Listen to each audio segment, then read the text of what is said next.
Hello दोस्तों, कहानी की इस नई सीरीज में आप सभी का स्वागत है। आज की इस कहानी का नाम है कुंवारी लड़की का करवा चौथ। ये एक BFGF स्टोरी है।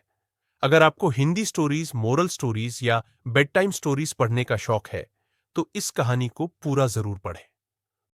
शादी के बाद पत्नी अपने पति की लंबी उम्र के लिए प्रार्थना करके करवा चौथ मनाती है। लेकिन आजकल के जमाने में जहाँ बिना शादी के ही हनीमून हुए जा रहा है, वहाँ करवा चौथ कौन सी चीज है।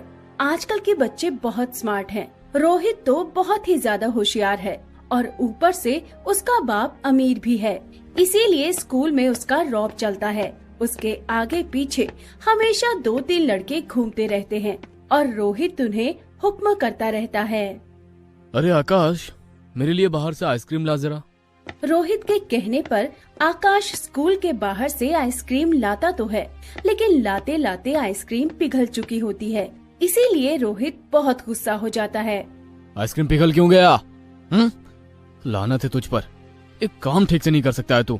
ये बोलकर रोहित ने आकाश को थप्पड़ मारा। रोहित ऐसे ही सब पर अपना रौब जमाता है, सिवाय नेहा के। नेहा इस क्लास की फर्स्ट गर्ल है और वो रोहित को भाव ही नहीं देती। यार नेहा, रोहित तो दिन ब दिन हैंडसम होता जा रहा है। काश वो मेरा बॉयफ्रेंड होता। क्या हमेशा रोहित रोहित करती रहती है? क्या दिखता है तुझे उस रोहित में, लफंगा कहीं का? अरे जाने मन, मुझे रोहित में जो दिखता है तुझे भी दिखेगा। बस तू ठीक से देखती नहीं है। एक बार प्यार हो जाएगा ना तो तू भी मेरी तरह रोहित के लिए करवा चौथ का व्रत रखेगी। हाँ, मुझे कोई जरूरत नहीं है। मैं स्कूल से पढ़ाई करने के लिए आती हूँ। मुझे पढ़ाई करके नौकरी करनी है, परिवार को गरीबी से मुक्त करना है। नेहा के माता पिता बहुत गरीब थे, इसीलिए नेहा मन लगाकर पढ़ाई करती थी। उसी क्लास में एक और गरीब लड़का पढ़ता था। उसका नाम था लोकेश। लोकेश नेहा से प्यार तो करता था, लेकिन वो कभी नेहा को ये बात बोल नहीं पाया। वो डरता था नेहा से। ऐसे ही हर रोज सुबह से शाम तक क्लास में कुछ न कुछ होता रहता था। लेकिन एक दिन ऐसा कुछ हुआ जिससे नेहा की पूरी जिंदगी बदल गई। स्कूल में मोबाइल फोन ले आना मना था, लेकिन रोहित किसका सुनने वाला था। वो हर रोज क्लास में फोन लाता था और इस बात से नेहा परेशान हो गई। नेहा क्लास की मॉनिटर थी। उसने ये बात टीचर को बता दी। टीचर, क्लास में मोबाइल फोन ले आना मना है ना, लेकिन रोहित हर रोज मोबाइल लाता है और सबको दिखाता है। वो सबको परेशान करता है टीचर। टीचर गुस्सा हो गए। रोहित, तुम अमीर बाप के बेटे हो, इसका मतलब ये नहीं कि तुम कुछ भी करोगे।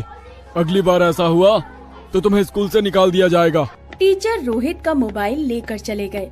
रोहित मन ही मन बहुत ज्यादा गुस्सा हो गया। आकाश ने रोहित से कहा, रोहित, इस नेहा का कुछ करना पड़ेगा, इसकी एक्सीडेंट करवा देते हैं। नहीं, मैं नेहा के साथ उससे भी बदतर करने वाला हूँ। मैं इसे अपने प्यार के जाल में फंसाऊंगा और उसके बाद रोहित ने पूरा प्लान बना लिया था। क्लास के बाद लोकेश नेहा के पास गया और कहा, नेहा, तुमने बिल्कुल सही काम किया है, लेकिन उस रोहित से बच के रहना। मैं तुम्हें घर छोड़ दूं? नहीं, मैं अकेली जा सकती हूँ। नेहा चली गई। नेहा गुस्से वाली थी और वो किसी भी लड़के से बात नहीं करती थी। रास्ते में नेहा के सामने अचानक से रोहित आ गया। नेहा डर गई। क्या बात है, तुमने मेरा रास्ता क्यों रोका? नेहा ने सोचा कि रोहित अभी उसे मारने वाला है, लेकिन नेहा को चौंकाकर रोहित ने कहा, नेहा, तुमने आज जो किया उसके लिए मैं तुम्हें थैंक यू बोलने आया हूँ। क्या थैंक यू? मुझे? लेकिन क्यों? मैं पैसों के अहंकार में अंधा हो गया था। मोबाइल और गेम्स के चक्कर में मेरी पढ़ाई नहीं हो पा रही थी, लेकिन मोबाइल चले जाने के बाद मुझे अभी पढ़ाई करने में अच्छा लग रहा है। Thank you Neha. नेहा खुश हुई और हंसकर कहा, कोई बात नहीं। अब वैसे तुम जितने बुरे दिखते हो उतने बुरे हो नहीं, काफी अच्छे हो। हाँ, वो तो मैं हूँ। और ऐसे ही नेहा रोहित के जाल में फंस गई। उन दोनों की दोस्ती हो गई और रोहित ने कहा, नेहा, मैं पढ़ाई में तुम्हारी तरह अच्छा नहीं हूँ, मुझे पढ़ने में मदद करोगी? हाँ रोहित, क्यों नहीं। आज शाम को बैठते हैं फिर, लेकिन मेरा घर टूटा फूटा है। कोई बात नहीं, चलिए आओ मेरे घर पे। नेहा शाम को रोहित के घर चली गई और दोनों मिलकर पढ़ाई करने लगे। लोकेश ने ये देखा तो मन ही मन सोचने लगा। हाँ, नेहा रोहित के चक्कर में कैसे पड़ गई? नहीं नहीं, रोहित अच्छा लड़का नहीं है, जरूर कुछ गड़बड़ है। लेकिन धीरे धीरे नेहा रोहित के प्यार में पड़ रही थी। वो एक साथ स्कूल आने लगे थे, एक साथ एक ही डेस्क पर बैठने लगे थे। नेहा की सहेलियां उसे चिढ़ाने लगी थी। क्यों नेहा, मुझे मना करके खुद रोहित के साथ चक्कर चला रही है? क्या बात है? वैसे तुम दोनों एक साथ बहुत अच्छे लगते हो। नेहा को अब ये सब अच्छा लगने लगा था। पढ़ाई में उसका मन नहीं लगता। सभी उससे कहते कि रोहित के साथ उसकी शादी हो जाए तो लाइफ सेट है। नेहा भी रोहित के साथ शादी मनाने की सोच रही थी। तभी एक दिन लोकेश ने नेहा से कहा, नेहा, तुम रोहित के साथ आजकल कुछ ज्यादा ही घूम रही हो। वो लड़का अच्छा नहीं है, तुम उससे दूर रहो। तुम कौन होते हो मुझे मना करने वाले? अब भागो यहाँ से। नेहा प्यार में थी, उसने लोकेश की बात ही नहीं सुनी। 2 दिन बाद करवा चौथ था। रात को नेहा रोहित के साथ कमरे के अंदर बैठकर पढ़ाई कर रही थी। तभी रोहित ने बत्ती बुझा दी। ये क्या रोहित, तुमने बत्ती क्यों बुझा दी? बत्ती की जरूरत नहीं है, मैं तो तुम्हारी आंखों की रोशनी में पढ़ सकता हूँ। दोनों ने एक साथ रात बिताई। बाहर बिजली कड़की और बारिश भी होने लगी।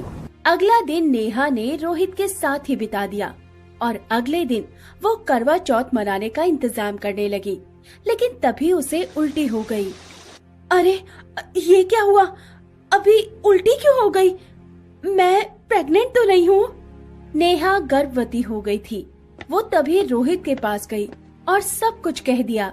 रोहित ने कहा, मुझे पता है, मेरा तो यही प्लान था। प्लान था? मतलब तुम मुझसे शादी करोगे ना? शादी? और तुमसे? हाँ, मैं तो बस बदला ले रहा था। उस दिन तुमने टीचर को मेरे बारे में बताकर ठीक नहीं किया था नेहा। क्या? इस वजह से तुमने मुझे गर्भवती कर दिया? तुमने मेरी जिंदगी खराब कर दी। हाँ, अब क्या होगा? मुझे क्या पता। हाँ, होगा, लोग तुम पर थूकेंगे, मुझे मजा आएगा। रोहित चला गया। नेहा को समझ में नहीं आ रहा था कि वो करे तो क्या करे। उसकी आंखों के सामने अंधेरा छा गया और तभी लोकेश आया। नेहा, मैंने तुमसे कहा था ना कि रोहित अच्छा लड़का नहीं है। मुझसे गलती हो गई, लेकिन मैं कुंवारी माँ कैसे बन सकती हूँ? मैं किसी को मुंह दिखाने के लायक नहीं रही। कौन करेगा मुझसे शादी? मैं करूंगा तुमसे शादी। इस बच्चे को मैं पालूंगा। तुम मुझसे इतना प्यार करते हो? नेहा ने लोकेश को गले लगा लिया। उसे सच्चा आशिक मिल गया। दोनों ने मिलकर पुलिस के पास रोहित के खिलाफ केस कर दिया। पुलिस ने रोहित को गिरफ्तार कर लिया और उसे 30 साल की सजा हो गई। लोकेश ने नेहा से शादी कर ली और नेहा लोकेश के लिए करवा चौथ मनाने लगी। 9 महीने बाद नेहा को एक बेटा हुआ और वो सभी खुशी खुशी रहने लगे। दोस्तों, ये मोरल स्टोरी आपको कैसी लगी? नीचे कमेंट में हमें जरूर बताइएगा। कहानी को पूरा पढ़ने के लिए शुक्रिया।